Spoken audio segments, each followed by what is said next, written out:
Right, super to have you back for another Spinato spin. Thanks a lot for joining us. The weather around here has been kind of unseasonable.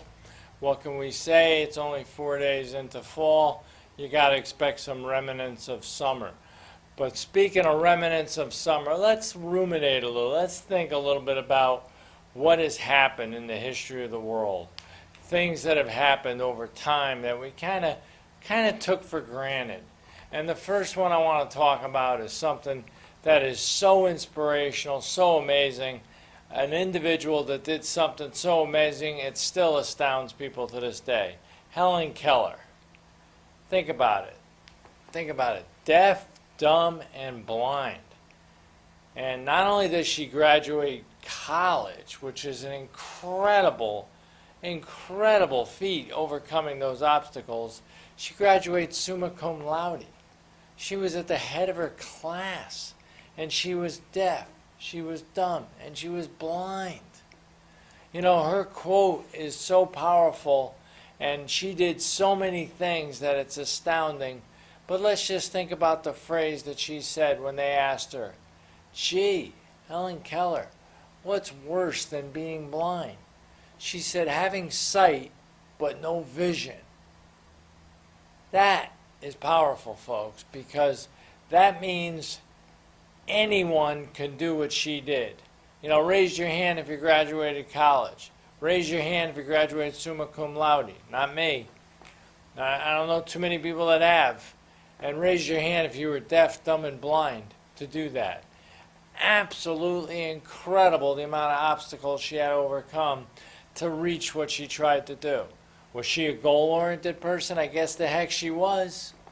Was she driven by something other than just the fact that she just wanted a college degree? She went on to do phenomenal things in her life. Lived to the ripe old age of 88.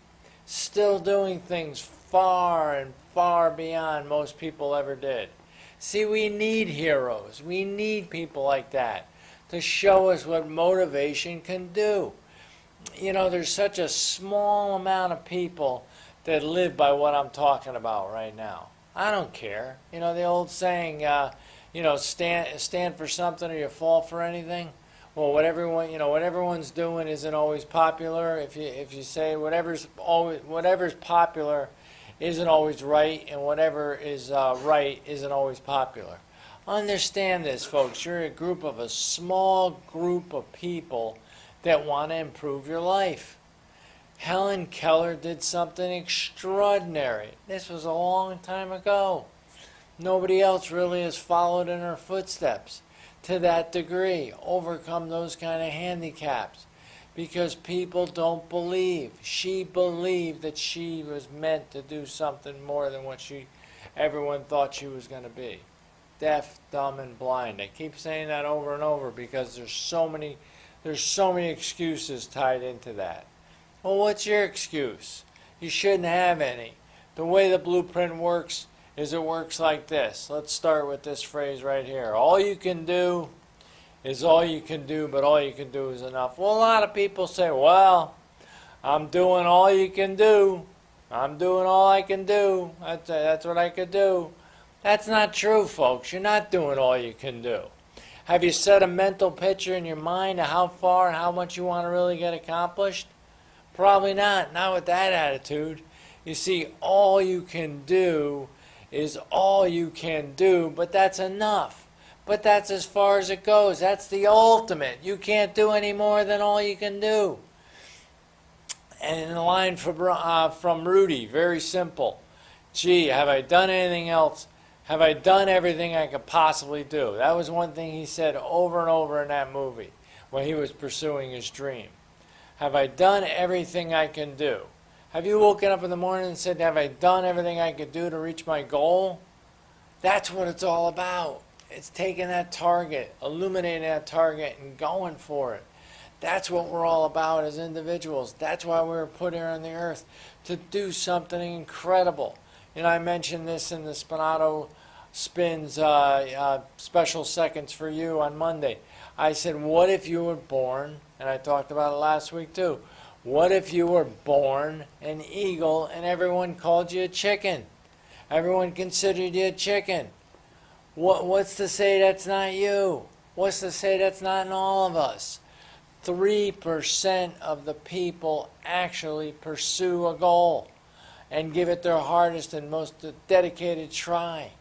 Like, the person we talked to right in the beginning, Helen Keller. She said, I'm going to do something special somehow in her mind. She saw a vision. She saw something she wanted to be.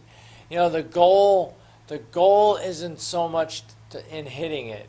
It's the person you become as you try to hit that goal.